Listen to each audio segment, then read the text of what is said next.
you guys doing? Today we're going to be talking about something a little bit different. No, actually, we're going to be talking about gun rights as we do every single time where we are on this. Um, so let me just do this really quick. I just have to do one thing really quick, and then we'll jump right into it. Okay, all right, man. I hate setting stuff up. Okay, guys, just give me 1 second here. Ah! Ah,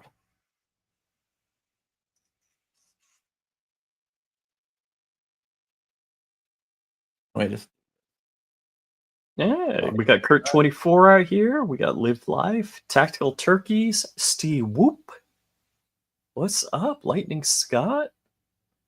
Scrolling back to the beginning. hold on, guys. Sorry. Bearjaw, how's it going? How's it going? And we got Coop, CNT Designs. FGM, Zanti Misfit, Baptized in Fire, Barton Fink.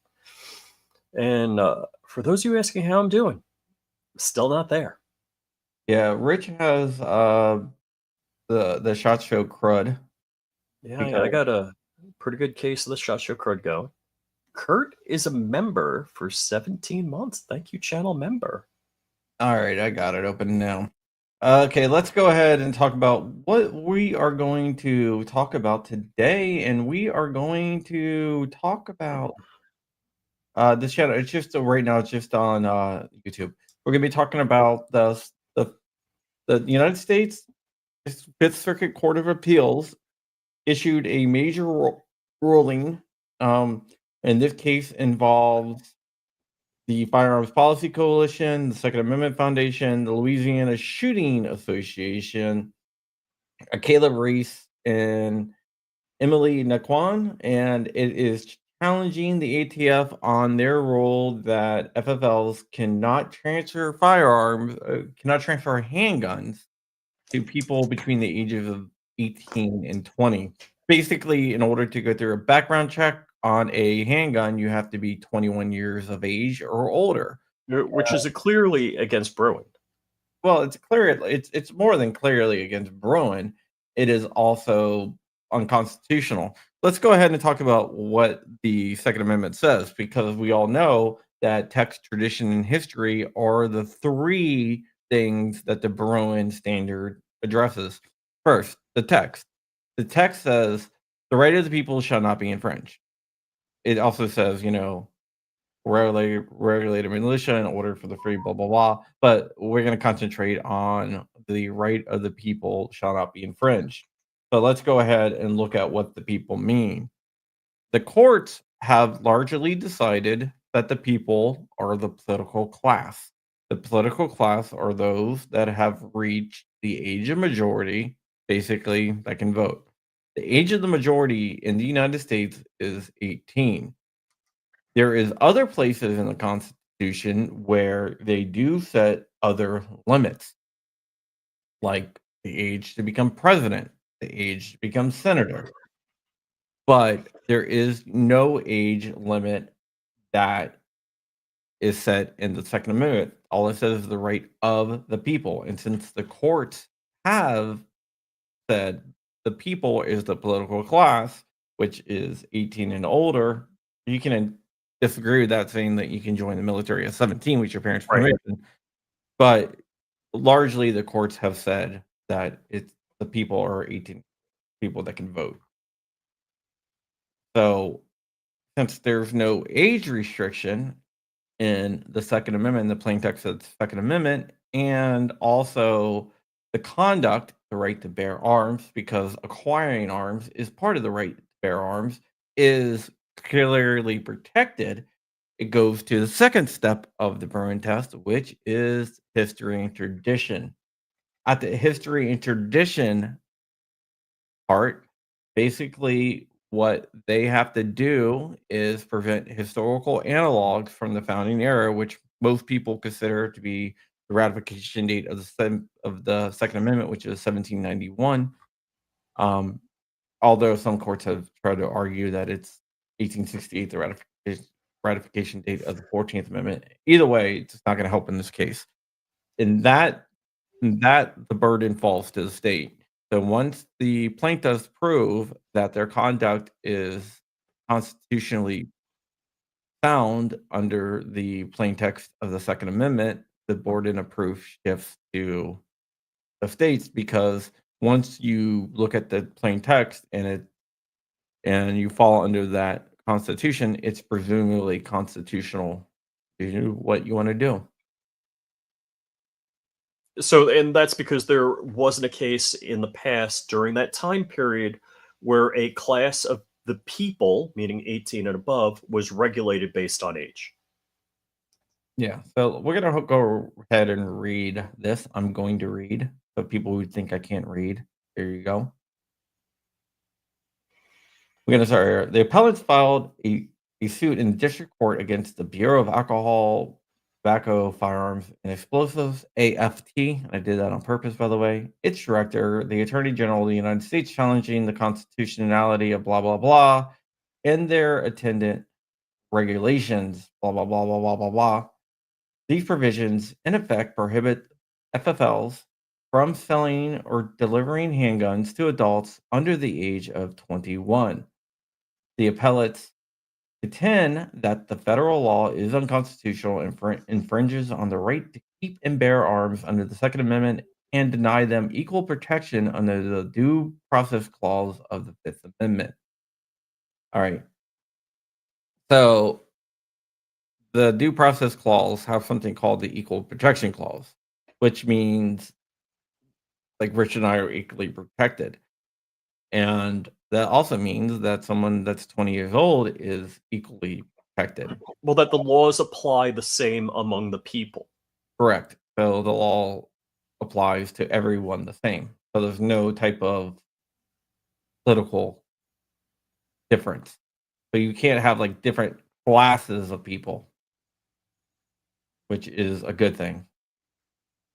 Appellants are individuals between the ages of 18 and 21 and three nonprofit organizations filing on behalf of their members who are unable to buy handguns from FFLs and FFLs who are in turn prohibited from selling them handguns because federal laws bans purchases by adults of certain age.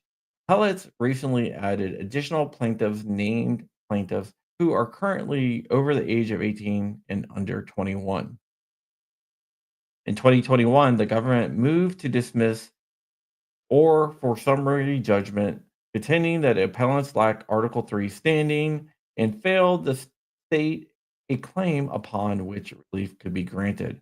Appellants filed a cross motion for summary judgment. The district court found the appellants had standing but granted the government's dismiss their rule, blah, blah, blah. Basically, what the government was trying to do is say, hey, we don't have to defend this because you don't have standing. You don't have standing to bring this case because there's no irreparable harm against you. Which I believe that there was, and the Fifth Circuit believes that there was. In doing so, the district court purported to adopt the framework established by the Supreme Court in Bruin.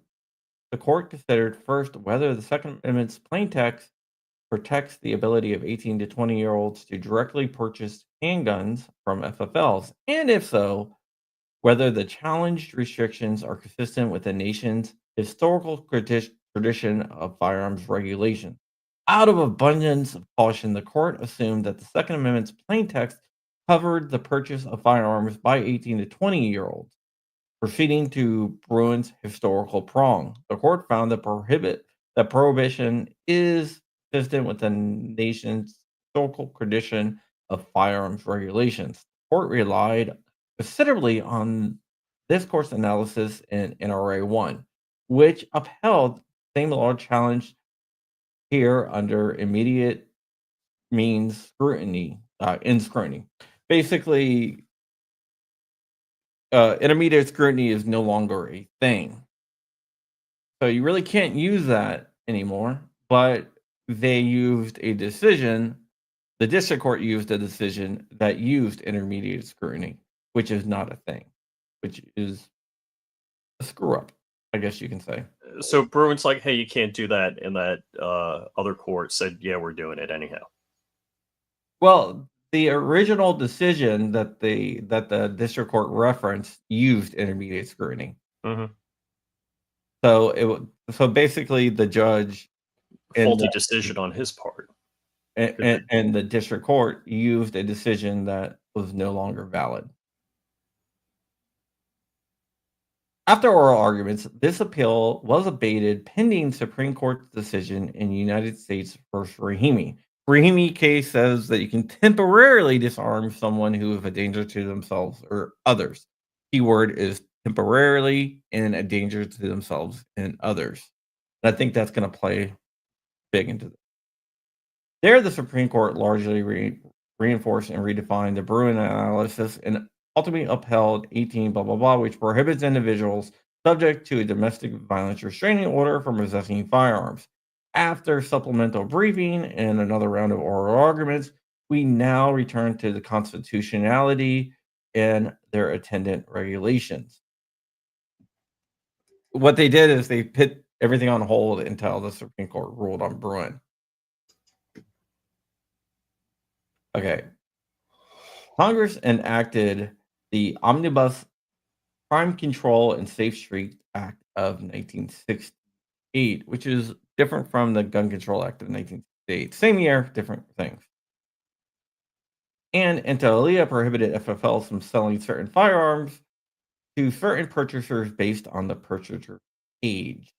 The first challenge provision states it shall be unlawful for any licensed importer, licensed manufacturer, licensed dealer, or licensed collector to sell or deliver any firearms or ammunition to any individual who the licensee knows or has reasonable cause to believe is less than 18 years old, and if the firearms, ammunition, or other is other than a shotgun or rifle, the ammunition for the shotgun or rifle to any individual who the licensee knows has reasonable cause to believe is under 21 years old. So basically, that says that if you're under 18, you can't buy any gun from an FFL. If you're under 21, you cannot buy any handgun from an FFL. Additionally, blah, blah, blah prohibits FFLs from selling such a firearm to a person who appear in person at the licensee business or premises, absent to a foreign statement that they are 21 years of older. Because you got to remember, this is before you had to show ID. And this is Hmm. ATF implemented regulation prohibiting sale of other than shotguns or rifles to adults under 21. For instance, states in part licensed importers, licensed manufacturers, licensed dealers, licensed collectors shall not sell or deliver any firearms or ammunition other than shotgun or firearm, rifle, ammunition, blah, blah, blah, blah. Same thing, basically. As a result, 18 to 21-year-olds may not purchase handguns from FFLs. The Act and regulations do nothing to prohibit 18 to 21-year-olds from owning, possessing, or carrying handguns, nor does it prohibit them from buying handguns from unlicensed private market or receiving handguns from gifts. Like in Virginia, for example, we have universal background checks. But since the regulations in Virginia says you can be 18 to buy a handgun, and in order to go through an FFL, you have to be 21. 18 to 20-year-olds are excluded from background checks through private purchases on a handgun in Virginia. So they actually have a little bit more rights than I do. Hmm. The Second Amendment provides a well-regulated militia being necessary for the security of a free state. The right of the people to keep and bear arms shall not be infringed. And then it cites Heller, McDonald. The Supreme Court held that the amendment, in conjunction with the 14th Amendment, protects the individual rights to keep and bear arms. The 14th Amendment basically said, when it comes into, it said a bunch of stuff, but for this, it said that the restrictions on the federal government in the Bill of Rights also applies to this.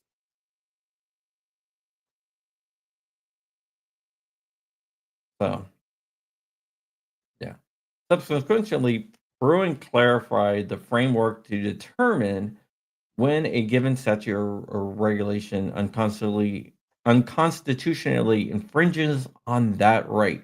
First, the court must determine whether the Second Amendment's plain text covers the individual's conduct. If so, the Constitution presumptively protects that conduct. The government must then justify regulations by demonstrating that it's consistent with the nation's national historical tradition of firearms regulations.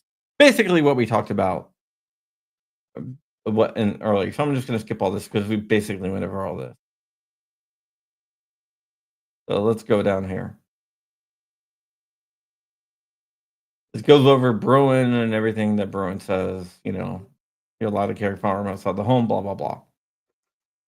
The court considered it's undisputed that the plaintiffs and Bruin, both law-abiding adult citizens, were part of the people protected under the Second Amendment, and that handguns are weapons in common use today for self-defense.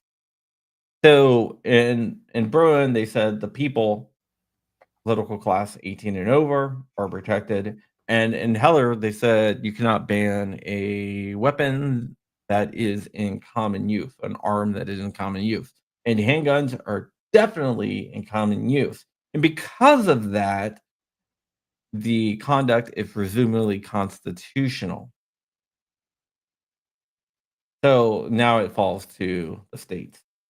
Because the plain text of the amendment covered the conduct at issue, the government bore the burden to justify its regulations under the nation's regulatory tradition. Turning to that tradition, the historical record did not demonstrate that the tradition of broadly prohibiting the public carry of commonly used firearms for self-defense. While there are a handful of late 19th century laws, such as prohibition, there is little evidence that early American practices regulated the carrying in general public. What they try to do is they try to cite laws in the late 19th century, which is way too far away from the passing of the Second Amendment, which is the founding era. Basically, they try to use laws that were over 100 years old Hmm. to justify, or that were around 100 years old to justify it. So the court said way too far. They also try to use laws from the 20th century. 2 years later, in Rahimi, the court applied the Bruin two-part framework and upheld a challenge to a federal law that prohibited individuals subject to domestic violence restraining order from possessing firearms. The court analogized the provision to churchy laws and going armed laws around the time of the founding, 1899 to 1901. Churchy laws, a form of preventative justice, authorized magistrates to require individuals suspected of future misbehavior to post a bond, which would be forfeited by any breaking of the peace, providing them. Okay, this just goes into Bruin. So let's just go down here. Brian Rahimi, sorry. With this background, we reviewed the constitutional question de novo, United States versus Perez. Addressing the first question under Bruin, the government contends that the Second Amendment's plain text does not cover the conduct. So basically, the government tried to argue that the plain text did not cover the conduct of 18 to 20-year-olds from getting guns from FFLs. The government argued that a limited ban on purchase of handguns from FFL is not an infringement on the Second Amendment rights. In any event, 18 to 20-year-olds are not among the people protected by the right, which they are. They are. They're part of the political class. It's a dumb move, but it's one of the only ones that they had. So I don't fault them from going there because I don't think they had any other choice. We reject these points, then move to Bruin's second inquiry. So basically, the courts agree with me. Whether the government met the burden to demonstrate historical analogs supporting the challenged regulation. I do want to point out something. Every time I write about historical analogs, people always jump on me because I use the English spelling for analogs instead of the American spelling. The reason why I do that in my articles is because even though it's the English spelling, the United States court system uses the English spelling. They don't use the American spelling. So for everything else, I'm talking about analog. For anything else, I use the American spelling. But when I talk about courts, I use the English spelling because that's the correct use. Just a pet peeve. And I see it in the comments every single time I write an article. Contrary to the district court's assumption, the government denies that the plain text of the Second Amendment establishes a right to purchase firearms at any time from any source and emphasizes that only the limited sale of handguns by a particular type of seller, FFL, to a particular class of buyer under 21. Of course, the words purchase, sale, or similar describing of a transaction do not appear in the Second Amendment, but the right to keep and bear arms surely implies the right to purchase them. And they cite Lewis versus the United States. Because for a long time, the government tried to argue that you have the right to keep and bear arms, you don't have the right to buy them. They could just magically appear. I guess, or you can make them your own, but now they're trying to ban that, so whatever. The core of the Second Amendment rights to keep and bear arms for self-defense wouldn't mean much without the ability to acquire arms, and that is from Ezel versus Chicago. Rhonda Ezel is the person that brought the case. She is a personal friend and a friend of the channel. She is a great person. She runs Chicago Guns Matter, and a great person. Just an overall fantastic person. And I thank her for what she did for the Second Amendment. It's one of the biggest cases in Second Amendment history. Further, the contention of the sale to young adults are not covered by the Second Amendment simply because the acts targeted the applications fundamentally inconsistent with Bruin and Rahimi framework. The threshold textual question is not whether the law and regulations imposes a reasonable or historically grounded limitation, but whether the Second Amendment covers the conduct for commercial purposes to begin with. Because the constitutional right impotently protects tolerary actions necessary to for their exercise, we hold that it does. So basically, the court here is saying that they have a right to, under the Second Amendment, to buy arms. Now it's going to swing over to the government to do what they do and present laws. To suggest otherwise would propose a world where citizens' constitutional right to keep and bear arms excludes the most prevalent, accessible, and safe market used to exercise that right. The baleful implications of limiting the right at the outset means the narrowing regulations not implied by the text are obvious. Step by step, other limitations on sales could easily replace the right altogether. The government next asserts that 18 to 20-year-olds are not part of the people whom the Second Amendment protects. This argument is based largely on common law recognition of 21 as the date of legal maturity at the time of the founding. The fact that the legislatures have long established a minimum age requirements for various activities. The operative clause of the Second Amendment states the right of the people to keep and bear arms shall not be infringed. There is no age of maturity restriction in the plain text of the Second Amendment, as there are in other constitutional provisions. Basically, what I brought up here. It's almost like I know what's going to happen. Moreover, the amended Constitution and the unamended Constitution and Bill of Rights has the phrase "the right of the people" here in the First Amendment Assembly in Petition Clause, the Fourth Amendment Search and Seizure Clause, and the Ninth Amendment. Basically, the unamended, the wording was a little bit different, so I can look back at that. All these references confer individual rights and undoubtedly protects 18 to 20-year-olds as much as 21-year-olds. In fact, with modifications, the right they confer extends to younger minors. Elsewhere in the Constitution, the people refers to all Americans collectively. But Heller explained the provisions dealt with the exercise of reservations of powers, not rights. Nowhere in the Constitution does a right attributed to the people refer to anything other than a right. From another angle, in all six provisions of the Constitution that mention the people, the term unambiguously refers to the members of the political community, not a certain subset. And Rich, what have I said the political community is? Is anybody 18 years or older? Yeah, I mean anyone can vote, basically. Yeah, it's pretty amazing to me that the right to speech, all First Amendment, Second Amendment, Third Amendment, Fourth Amendment rights pertain to everybody, except Second Amendment. No, that's got to be 21 and older. Exactly.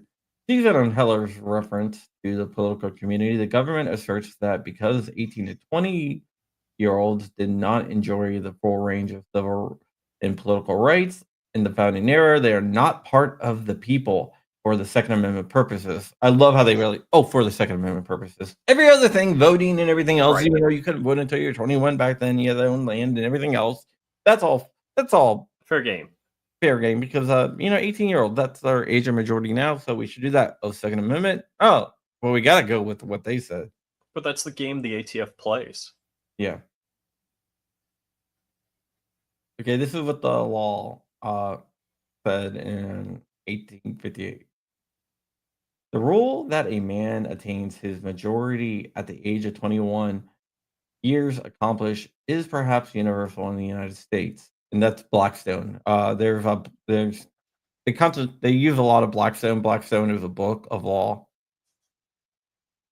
that looks back at like laws that we don't have a lot of information on. So that's like the authority of laws. The full age in male and female is 21 years old. So they try to hang their stockings on something that isn't Blackstone. While it may be true that 18, 20-year-olds could not then serve on juries, firearms restrictions are notably absent from the government's list of founding era age limited civilian and political rights.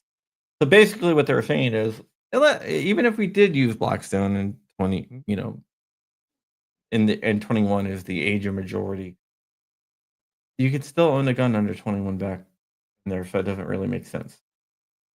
Why? So yeah, so it kind of shot themselves in the foot. Nor does the government provide any evidence suggesting that 18 to 21-year-olds historically lack the right of self-defense as the central component of the Second Amendment.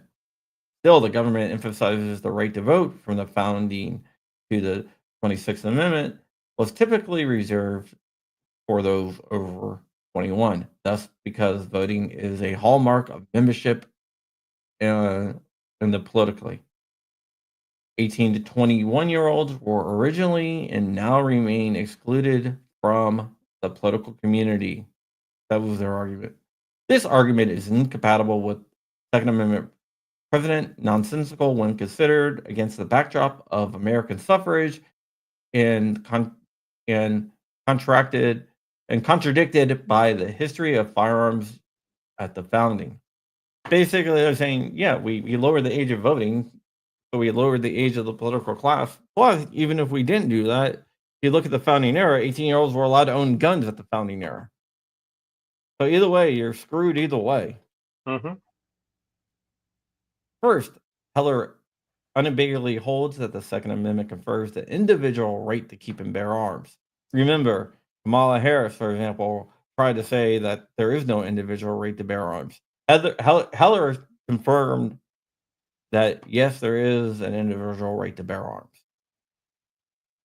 In contrast to civic rights, those presupposed virtue limitations, the right to keep and bear arms is an individual right rooted in the right to self-defense.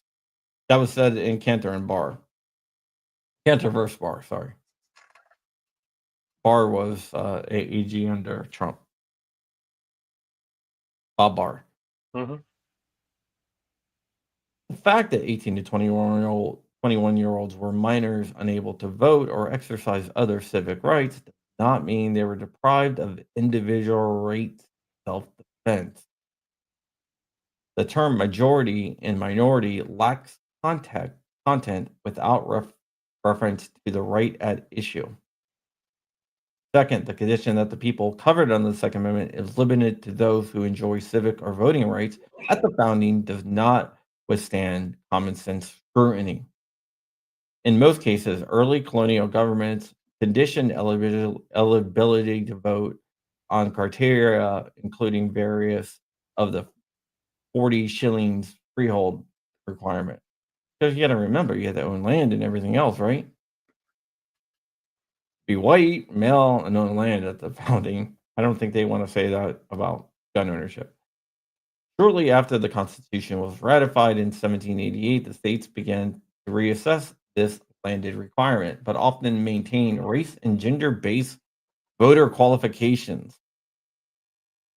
In 1870, nearly 80 years after the ratification of the Bill of Rights, the 15th Amendment extended voting rights to all Americans, regardless of race, and it was not until 1920 that the 19th Amendment guaranteed women's right to vote. Finally, the 26th Amendment lowered the voting age from all Americans from 21 to 18 in 1971. A lot of people really don't realize that Wow. the voting age wasn't lowered to 18 until Oh 1971. yeah. I mean, I would have thought that would have been in the 1800s. You No, know. 1971. Huh. Thus, the people covered by the Second Amendment is limited to those who are part of the political community at the founding would imply excluding law-abiding adult citizens based on property ownership, race, and gender. Just as defining arms as only those arms in existence in the 18th century, which, by the way, they always try to do, right? Oh yeah. Yeah. They always try to do that. Oh, it only applied to muskets. No, that would mean that First Amendment only applies to quills, right? Absolutely. And does not apply to the internet, TV, radio. Yeah, borders on frivolous. Likewise, attempts to limit the people to individuals who are part of the political community at the ratification is ludicrous. Although its meaning is fixed according to the understanding of those who ratified it, the Constitution can and must apply to circumstances beyond the founders specifically anticipated.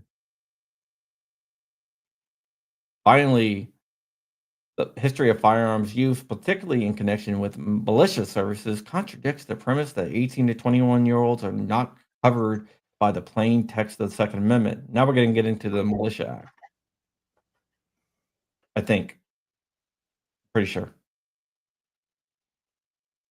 Amendment's preactivatory clause that states a well-regulated militia necessary to security of the free states. While Heller recognizes that the central component of the right to bear arms is self-defense, the the, the prefactory clause announces the purpose of which the right was codified to prevent the elimination of the militia. Now, the militia is different from the army, by the way. That's the National Guard. Well, it's more than a National Guard, but yeah, part of the National Guard. The framers, because you have unorganized militias too, which was definitely around during the founding. Check out the Swamp Fox. The framers knew all too well the dangers of disarmed and defenseless public could face under monarchical control.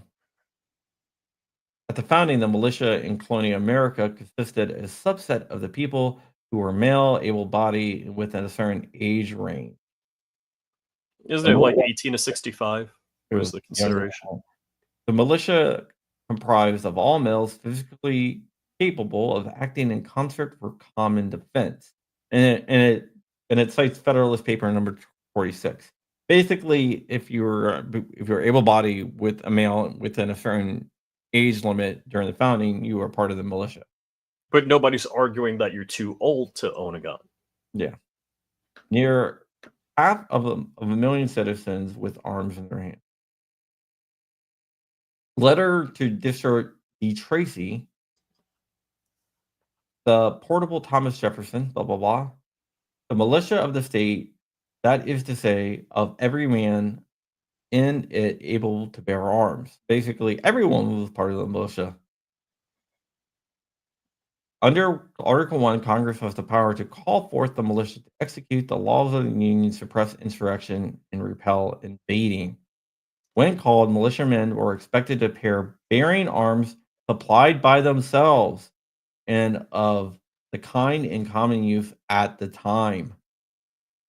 The second Congress consequentially enacted the Militia Act of 1792. Yay! I was right. They were going to fight this, which stated in part that each and every able, free-bodied white male citizens of the respective state resident therein, who is and shall be of the age of 18 and under 45 years old, except as is herein accepted, shall severally be blah blah blah. It's basically saying the 18 to 25-year-olds. And they're just going to go into another militia act. I'm going to just skip through a lot of this, which also shows 18 to, I think this one is 8. So basically, they're saying you need to be armed with a rifle and ammunition. Yeah. The government did, this is interesting, because in response, the government points 4 instances which states set the minimum age for militia service above 18. One is from the colonial era, while the rest is codified between 1829 and 1868. Colonial Virginia exempted men under 21 from militia service from 1738 to 1757. But what wasn't around during that time? Slaves? No, between 1758. What wasn't in the United States government. Yeah. And during the French and Indian War, which was before the founding, basically the 1780s, Virginia lowered their age to 18. So sorry. I guess they didn't think that the courts were going to look up when that changed.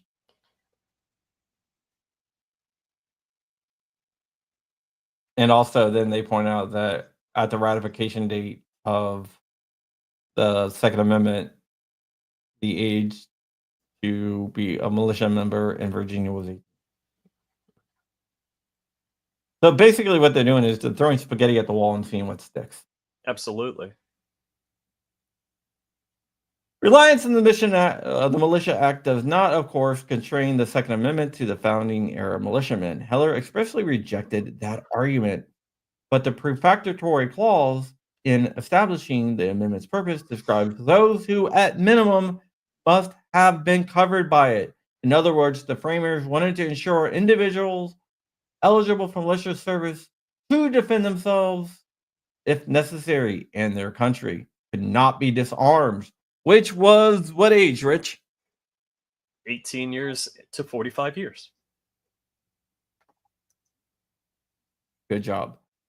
Finally, the government argues that the mere participation in the militia was not enough to establish Second Amendment protections because black men served in the militia, but otherwise were barred from arms. Yes, because we did racisty stuff in the past. They always go to the racist stuff. Well, it's mind-numbing. Why, if you have anything to do with law, why would you say, hey, well, we banned things based on race in the past, so we ought to be able to ban anything we want now? It's like, oh, so racism is justification. Yeah, that's a real POS argument. It seems like in every case where they try to argue, they bring up, they try to defend racist law. Why do they say they didn't give women the right to vote? It's like women shouldn't have guns or drive cars. What are we talking about? Yeah. Virginia by law disarmed men who refused to take a loyalty oath while still requiring them to enroll in the militia, albeit without firearms. Treatment of blacks is hardly prohibited as to 18 to 21-year-olds because race-based classification would apply to all, regardless of color. And it quotes McDonald. McDonald was a great man who unfortunately has passed away. Discussing race, ratification of the 14th Amendment, and the right to keep and bear arms. Similarly, in Virginia and presumably other states, disarmed men who refused to swear loyalty oath during the Revolution. This exception does not show that 18 to 20-year-olds as a class was excluded from keeping and bearing arms.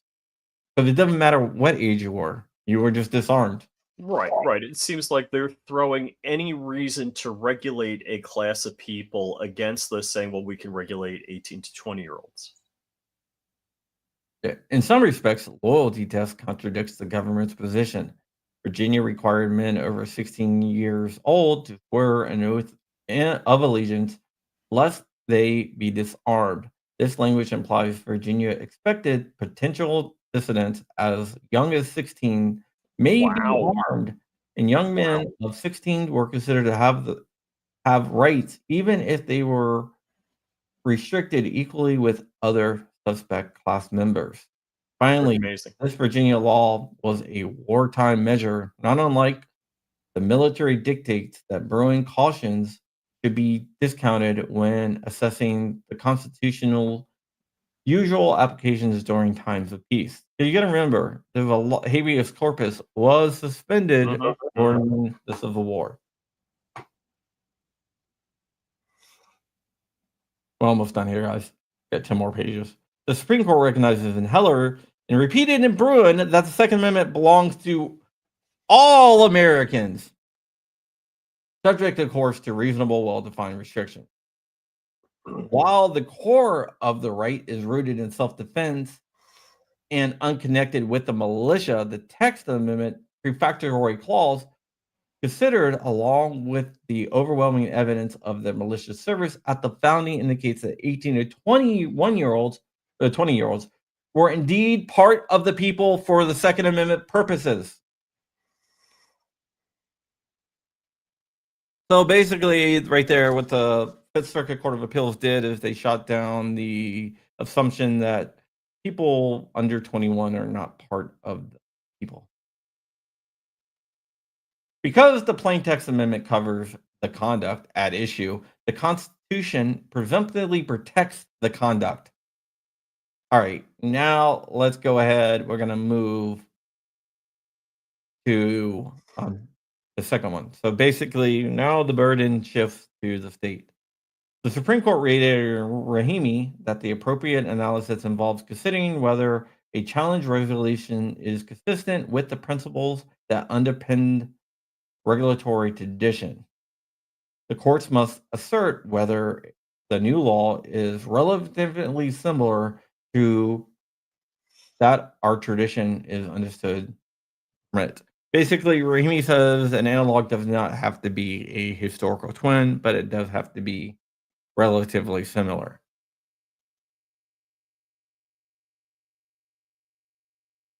Central to this analogical inquiry are why and how regulations burden the right. Whether the modern and historical regulations imposes a comparable burden on the right of armed self-defense, and whether that burden is comparatively justified. For even when a law regulates arms bearing for a permissible reason, it may not be compatible with the right if it does so to an extent beyond what was done at the founding. Right now, I think when they're reading this, they knew they were in trouble. As discussed above, the 1792 Militia Act, passed shortly after the Second Amendment was ratified, required 18-year-olds to roll in the militia, and the militia members were required to furnish their own weapons. I'm going to skip a bunch of this. Basically, they're saying you After their parents bought them for them, they left that out. Yeah, I guess they forgot to document that in the historical record. The government's theories inverts the historical analysis by relying principally on mid to late 19th century statutes enacted after Reconstruction. Hey, Rich, I got a question for you, bud. What was a lot of Reconstruction? There's a lot of gun laws passed after Reconstruction. All right. What were those called? Jim? What is it? Jim Crow laws, yeah. That's right, Jim Crow laws, and that's what the Because they government. wanted to make sure the freed slaves weren't able to defend themselves against getting lynched. Exactly. Then the government works backwards to assert that these laws are consistent with founding era analogs focusing on minority status and general irresponsibility of 18 to 20-year-olds. The government thus confects a long-standing tradition of firearms regulations imposed on individuals under 21. We look at the historical evidence chronologically and fail to see the unbroken tradition of validity of analogs that the government employs. The government presents a handful of regulations and practices from near the founding that asserts parental or supervisory authority over arms bearing 18 to 21-year-olds. First, resolutions passed in 1810 to 1824 respectively prohibited firearms possession by public university students at the University of Virginia in Georgia. These resolutions, however, are too different from in both the how and why to establish compelling historical analogs for contemporary restrictions. Basically, they're saying, well, some colleges restricted firearms. The resolution applied to all enrolled students, regardless of age. Moreover, universities had a heightened authority over student conduct in loco parentis. Basically means that they were acting as like the ward of the students while they were at their location. Actions taken in loco parentis says little about the general scope of the constitutional rights and protection. The doctrine of in loco parentis limited the ability of schools to set rules and control the classrooms in almost no way. It merely limited the imposition of excess physical punishment. Further, the principles behind the resolution was it effectuate student discipline and academic rigor, not to disarm all minors. The law must comport to the principles underlying the Second Amendment. These resolutions also impose a markedly different burden on students. The current handgun ban prohibits law abiding adult citizens from buying handguns from FFL on account of their age, whereas university resolutions simply disarm students while on school grounds. Not only are these resolutions inapt in scope and purpose, but we are also mindful of the Supreme Court's caution against construing too broadly the category of sensitive places such as schools and government buildings, as it would eviscerate the general right to public carry firearms for self defense. Now they're going to go into the Pennsylvania Militia Act of 1755. Second, the government points to Pennsylvania's 1755 Militia Act, which prohibits individuals under 21 from enrolling in the militia only with prior consent of their parents. Similarly, 6 states enacted laws between 1810 and 1821 that required parents to furnish firearms for young men for militia duty. The Pennsylvania Act is not relevant as the legislature passed the militia statute in 1777.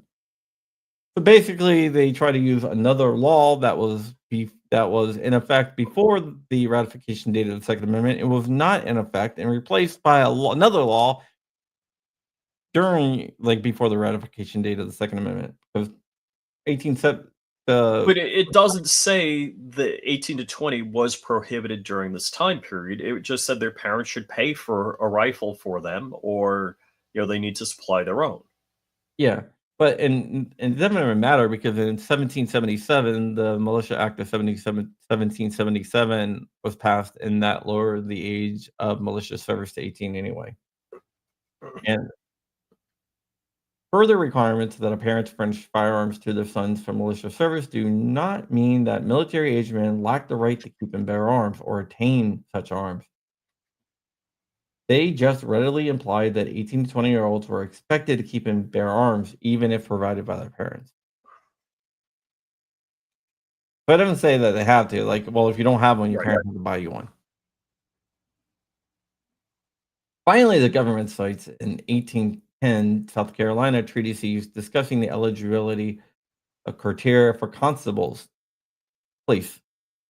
At the time, justices of the peace appointed constables who could select any particular private appointment of private person for appointment in case any case of emergencies.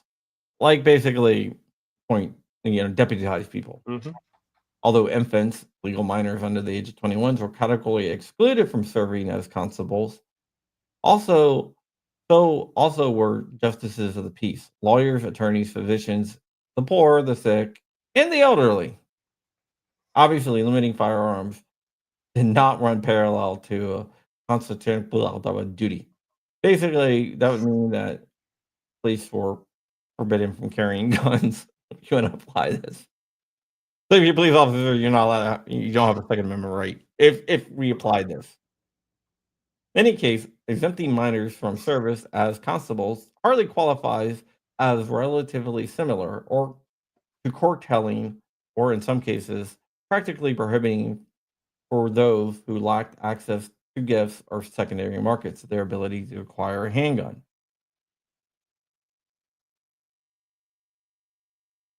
So then it goes into Rahimi, what Rahimi said, and Rahimi basically rejected every single thing, and it just goes through and knocks down So everything. what judge was this? It was a 3-judge panel. Oh, okay. And do we know their names? Yeah, I have the names. Give me a second. Would it be at Then the it bottom goes of this? to the reconstruction in late history laws, which are too far removed. So basically, they kicked all of those out, and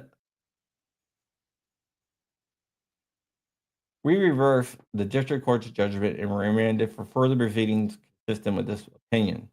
All right. Can I ask you the question on this right now? So reverse get, but remand for further proceedings. But in other words, I told you what it should be. You handle it. Yeah, Is that what they kicked out of the district court, and the district court's going to have to issue a ruling consistent with it's like fix your homework. I graded it. It's wrong. it's wrong. Now issue a ruling consistent with this ruling. That happens a lot. Now, does this have to happen in 30, 60, 90 days? Can they drag their feet? They can drag their feet a little bit, but they're not going to do that because then the courts get really pissed off and Because they're not New York going against Heller. yeah. So yeah, this is Elrod, Jones, and Barksdale, and just so yeah, um,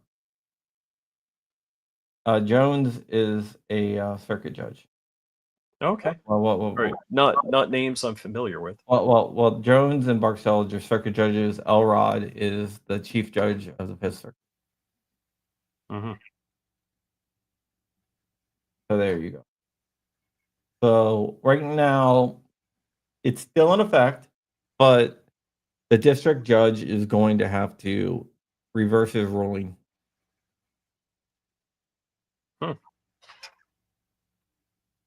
And issue a ruling consistent with what the Fifth Circuit said, and the Fifth Circuit said, "You effed up." Wow. Wow. Well, okay then. Now go issue. So right now, 18, 20-year-old cannot go out and buy a gun. Not yet. Now the court, the Fifth District. This is Texas. The Fifth Circuit. Fifth Circuit. Okay. It's Texas, Louisiana, and a bunch of others. This is going to Okay. go back to the Texas District Court, Okay. where we'll get some type of relief. Hmm. Now, I can't say what type of relief it's going to look like.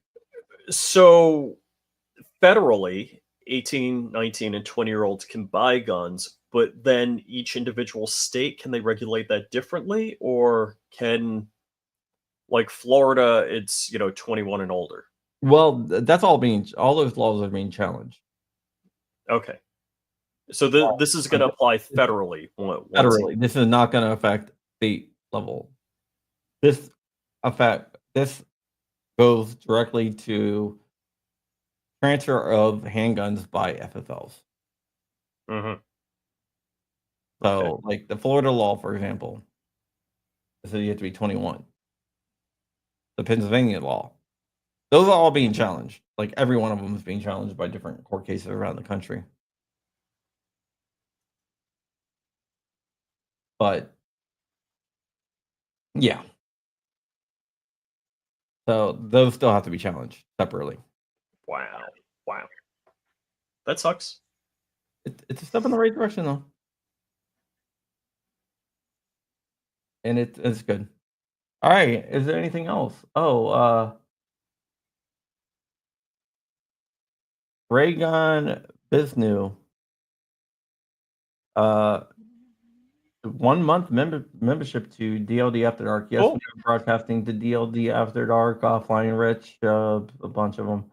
Black Swan Media on Facebook, my Twitch channel, and my YouTube, and both my YouTube channels, and X. We're all over the place. All right, if there's no other question, we're gonna get out of here.